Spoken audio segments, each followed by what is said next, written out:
నమస్తే, welcome to our channel. నేను మీ పద్మావతి. ఈరోజు మనతో పాటు ప్రముఖ astrologer and life coach Bala Tripura Sundari ఉపాసకులు డాక్టర్ ఆర్బి సుధ గారు ఉన్నారు. మరి ఆమెతో మాట్లాడి ప్రస్తుతం ఉగాది అంటే మరి అందరికీ తెలుసు. మరి ఉగాది రోజున ఉగాది పచ్చడి అనేది ప్రతి మనిషి మీద ఎలా ప్రభావితం చూపిస్తుంది, మరియు రాసుల గురించి పూర్తి వివరాలు తెలుసుకునే ప్రయత్నం చేద్దాం. అయితే ఇందులోనే మరి ముఖ్యంగా చూసుకోవాల్సింది గ్రహాలు. ఈ ప్లానెటరీస్ అనేవి మనుషుల మీద ఎటువంటి ప్రభావితం చూపిస్తాయి. అది కన్నా ఒక రోజు ముందే మనకి షష్టగ్రహ కూటమి వస్తుంది. సో ఇది అందరికీ తెలుసు. సో షష్టగ్రహ కూటమి వల్ల వచ్చే ప్రభావితాలు ఏంటి అనేది కూడా తెలుసుకునే ప్రయత్నం చేద్దాం. అయితే మీరు కూడా వీడియోని ఎక్కడ కూడా స్కిప్ చేయకుండా పూర్తిగా చూసేయండి. నమస్కారం మ్యామ్. నమస్కారం మ్యామ్, యాక్చువల్లీ ఉగాది శుభాకాంక్షలు మీకు కూడా ముందుగా. మీకు విశ్వవసు నామ సంవత్సర ఉగాది శుభాకాంక్షలు మీకు ప్రేక్షకులు.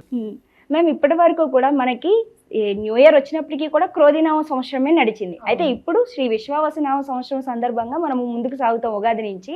అయితే ఈ సంవత్సరం ఏ ఏ రాశుల వరకు ఎటువంటి ప్రభావితం చూపిస్తుంది, ముఖ్యంగా మాట్లాడాలంటే ప్లానెటరీస్ మన మనుషుల మీద ఎక్కడో ఉన్న గ్రహాలు మనకు అనుకూలం చూపిస్తాయని అనేది మనకి పెద్దలు చెప్తూ ఉంటారు. సో ఇవన్నీ కూడా మనకి ఎక్కడ ఏ గ్రహం ఉంది, అది ఏ ఏ రాశి మీద ఎలా ప్రభావితం చూపిస్తుంది అంటారు? తప్పక ఫస్ట్ ఎప్పుడైనా మన రాశి ఫలితాలు మాట్లాడుకున్నప్పుడు మనం గోచారం మాట్లాడుకుంటాం.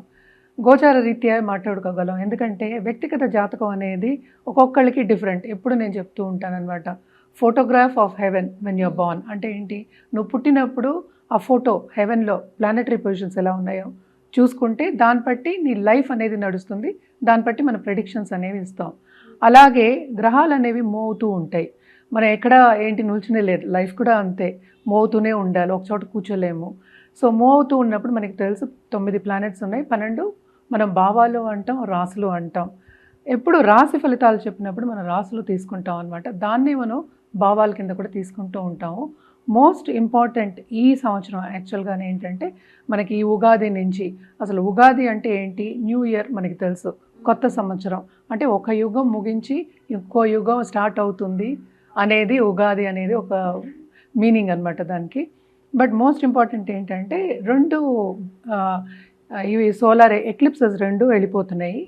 మనకి ఎప్పటికైనా తెలుసు మన చంద్రమానం మనం ఎక్కువ చేసుకుంటాం, ఎందుకంటే చంద్రుడిని చూసి చేసుకుంటాం ఎక్కువ సూర్యమానం కన్నా. సో ఎప్పటికైనా అమావాస్య తర్వాత మనకి ఒక మంత్ అనేది స్టార్ట్ అవుతుంది, ఒక నెల అనేది స్టార్ట్ అవుతూ ఉంటుంది. మనకి తెలిసిన ఒక విషయం, అది పాడ్యమి రోజు, శుద్ధ పాడ్యమి రోజు మనకి స్టార్ట్ అవుతూ ఉంటుంది. అది ఉగాది మనకి ఈసారి మార్చ్ 30, 2025కి మొదలవుతోంది. అలాగే మార్చ్ 2026 వరకు ఉందన్నమాట, 1 ఇయర్ మనకి. మనం ఇప్పుడు మాట్లాడుకునేది ఆ రాశి ఫలితాల గురించే. బట్ మోస్ట్ ఇంపార్టెంట్, రాశి ఫలితాలు ఎలా మాట్లాడుకోవాలి అంటే ఫస్ట్ మనం గ్రహాలు ఎక్కడ ఉన్నాయనేది చూసుకోవాలి. అది చూసుకోకుండా ఎలా ప్రెడిక్షన్స్ ఇస్తాము. చాలామంది ఉత్తిని ఫోన్లు చేసి అడిగేస్తూ ఉంటారు, అంటే మాది ఈ రాశి మాకు ఇది చెప్పేయండి అండి. రాశి బట్టి మనం చెప్పగలం కొన్ని, కానీ అన్ని గ్రహాలని మనం తీసుకోవాలి, ఎక్కడున్నాయో పొజిషన్స్ తీసుకుని ఎలా పొజిషన్ ఉన్నాయో, ఎలా మాట్లాడుతున్నాయో ఒక గ్రహాలకి, అంటే ఎలా కలయిక ఉందో అవన్నీ చూసుకున్న తర్వాతే మనం ఒక రాశి ఫలితం అనేది, ఒక ఫలితం అనేది ఆర్ ప్రెడిక్షన్ అనేది చెప్పగలం. సో మోస్ట్ ఇంపార్టెంట్ ఈ ఇయర్ ఏమవుతుంది అనేది చూద్దాం. మ్యామ్, రాశుల్లో 7వదిగా చూసుకుంటే మనకి తులారాశి కనిపిస్తుంది. సో తులారాశి వారికి ఎటువంటి పరిహారాలు చేయాలి, మరి ముఖ్యంగా అసలు ఈ సంవత్సరం అంతా కూడా వీరికి ఏ విధంగా ఉండబోతుంది అంటారు? తులారాశి వాళ్ళకి చాలా బాగుంటుందని చెప్పుకోవాలి. స్టార్టింగ్ ఆఫ్ దిస్ ఇయర్ కొన్ని ప్రాబ్లమ్స్ వచ్చినప్పటికీ తప్పక కెరియర్లో అంటే విస్తరింపు పరిగెడుతుంది. యాక్చువల్గా ప్రమోషన్స్ వచ్చే ఛాన్సెస్ ఉన్నాయి. అందరు సపోర్టు వీళ్ళకి వస్తుంది, ఎందుకంటే 8th జూపిటర్ నుంచి 9th వెళ్తున్నారు, ఇప్పుడు మేలో వెళ్ళిపోతున్నారు, ఇంకో ఒక నెలే మధ్యలో. సో తప్పక ఈ సంవత్సరం అంతా ఆయన అక్కడే ఉంటున్నారు, కింద పైకే వెళ్తున్నారు. సో తప్పక బ్రహ్మాండంగా ఉంటుంది వీళ్ళకి కెరియర్ పాత్లో, సంపాదించడంలో. అలాగే గవర్నమెంట్తో వీళ్ళు పని చేయించుకోవాలి అన్న వాళ్ళందరికీ చాలా బాగుంటుంది. గవర్నమెంట్ రంగంలో ఉన్న వాళ్ళకి కానీ, లేకపోతే గవర్నమెంట్ కాంట్రాక్ట్ సబ్ కాంట్రాక్ట్ చేసే వాళ్ళందరికీ కూడా మంచి రాబడి వచ్చే ఛాన్సెస్ కనిపిస్తున్నాయి అన్నమాట. మనం ఎప్పటికైనా ఏంటంటే మనం పాజిటివ్గా ఎక్కువ పాజిటివ్ స్ట్రెస్ చేస్తాం, ఏదైనా వ్యక్తిగత జాతకం మీదే ఆధారపడి ఉంటుంది. బట్ జనరల్గా అయితే తులారాశి వాళ్ళకి తప్పక ఏంటంటే కెరియర్ పాత్ అనేది, అడ్వాన్స్మెంట్ అనేది ఎక్కువ ఉందన్నమాట, పైకి వెళ్ళే ఛాన్సెస్ ఎక్కువ కనిపిస్తున్నాయి. అలాగే బిజినెస్ పీపుల్కి తప్పక కొత్త బిజినెస్లు స్టార్ట్ చేస్తారు. అండ్ ఆల్సో ఏంటంటే ఇప్పుడు చేసే బిజినెస్లో కూడా కాంపిటీటర్స్ కన్నా వీళ్ళు బాగా పై చేయి ఉంటుంది, బ్రహ్మాండంగా ఉంటుంది, ముందుకెళ్తారనమాట. రాబడి అనేది చాలా ఎక్కువ కనిపిస్తోంది.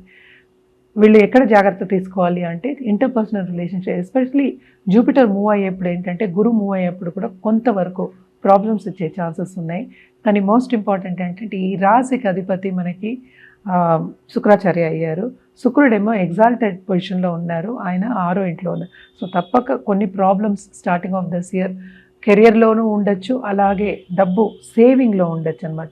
రాబడి అనేది అధికం, కానీ సేవ్ చేయగలగాలి కదా, వాళ్ళు దాన్ని యూజ్ చేసుకోగలవాలి కదా. సో దీంట్లో ఏంటంటే ఖర్చు అనేది బాగా అధికం కనిపిస్తోంది కనుక కొంతవరకు ఫైనాన్షియల్ ప్లానింగ్ ఏదైనా సరే ప్లానింగ్ చేసుకోవడం కానీ, అనవసరమైన వృధా ఖర్చు పెట్టకుండా ఉండడం కానీ చాలా మంచిదన్నమాట. స్టాక్ మార్కెట్ ట్రేడింగ్లో కానీ, లేకపోతే ఫైనాన్షియల్ మార్కెట్లో ఉన్న వాళ్ళకి కానీ, లేకపోతే బిజినెస్లో ఉన్న వాళ్ళకి కానీ తప్పక వీళ్ళకి second half of this year రాబడి అనేది చాలా ఎక్కువ వస్తుంది అనేది కనిపిస్తోంది అనమాట. ఉద్యోగ రీత్యా ఉద్యోగంలో ఉన్న వాళ్ళు కానీ ఒక ప్రమోషన్ మీద వేరే చోటుకి వెళ్ళే ఛాన్సెస్, దాంట్లో కొంతవరకు శ్రమ పడే ఛాన్సెస్ అనేవి కనిపిస్తున్నాయి అన్నమాట. ఈ రాశికి ఏంటంటే మోస్ట్ ఇంపార్టెంట్ ప్లానెట్ కూడా మనం చూసామంటే శని గ్రహమే. శని ఏమో 6వ ఇంట్లోకి వెళ్తున్నారు, 5th. సో లక్ అనేది కొంచెం తక్కువ ఉన్నప్పటికీను వీళ్ళకి తప్పక పనిలో చురుగ్గా పనిచేస్తారు, బాధ్యతలు ఎక్కువ అవుతాయి. వీళ్ళకి బాధ్యతలు ఎక్కువ అయినప్పటికీ వాళ్ళు చురుగ్గా పనిచేసి నిర్వహిస్తారు, అందరు మన్ననలు పొందుతారు అనేది చెప్పబడుతోందన్నమాట. తప్పక కొత్తగా వీళ్ళు ఏదైనా చదువుకోవాలి అన్నా, పై చదువులకి బయటికి వెళ్ళాలన్నా కూడా ఈ సంవత్సరం తప్పక వాళ్ళు సాధిస్తారు. పట్టు విడవకుండా ముందుకెళ్ళి ఏదైనా సాధించే ఒక సంవత్సరం కింద తులారాశి వాళ్ళకి మనం చెప్పుకోవాలి. తప్పక ఏంటంటే ఏదైనా సరే అడ్వాన్స్మెంట్ అనేది బాగా ఎక్కువ కనిపిస్తుంది కెరియర్ పాత్లో. అలాగే ఇంటర్పర్సనల్ రిలేషన్షిప్ కానీ, లేకపోతే దాంపత్య జీవితంలో కొత్తగా పెళ్లి కావాలి, లేకపోతే లవ్ రిలేషన్షిప్లో ఉన్న వాళ్ళందరికీ second half of this year చాలా బాగుంటుంది. గురు బ్లెస్సింగ్స్ అనేది ఉంటాయన్నమాట. ఎందుకంటే మనకి చూపు అనేది, గురు చూపు అనేది ఉంటుంది కనుక తప్పక బాగుంటుంది అనే చెప్పుకోవాలన్నమాట. అండ్ ఆల్సో మనం చూసామంటే పిల్లలు కావాలి అన్న వాళ్ళకి కూడా ఈ సంవత్సరం తప్పక ప్లస్ పాయింటే అని చెప్పుకోవాలి. ఏదైనా సరే సక్సెస్ఫుల్ ఇయర్ కింద తులారాశి వాళ్ళకి చెప్పుకోవాలి. వీళ్ళు కూడా తప్పక పరిహారాలు అనేవి చేసుకోవాలన్నమాట. గురు కాళ్ళు పట్టుకోవడం అనేది వెరీ వెరీ ఇంపార్టెంట్. ఇప్పుడు శుక్రాచార్య కూడా గురువే, అసుర గురువే కదా మనకి. దేవగురు జూపిటరు గురువే. ఏ గురువుకైనా మనం పూజించడం, దక్షిణామూర్తి అయినా, శృతి సాయిబాబా అయినా, దత్తాత్రేయ స్వామి అయినా, ఎవరైనా సరే, లేకపోతే దేవి పూజలు ఈ నిత్యం చేసుకోవడం, వీళ్ళకి ఈ సంవత్సరం అంతా చేసుకోవడం చాలా చాలా మంచిది. అలాగే ఏంటంటే ఎవరికైనా పెళ్ళి కావాలి అనుకున్న వాళ్ళు తప్పక పుణ్యక్షేత్రాలకు వెళ్ళి కుమారి పూజ చేయించుకోవడం మంచిదన్నమాట. అండ్ రాహు కేతు పూజలు ఎందుకు మనం చెప్తామంటే మూమెంట్ అనేది కొంచెం డిఫికల్ట్ మూమెంట్ కనుక, అంటే మారుతూ ఉంది కదా ఈ సంవత్సరంలో, ఈ రాశి వాళ్ళు చేసుకోవడం మంచిది. ఎందుకంటే 12th నుంచి 11thకి వెళ్తున్నారు.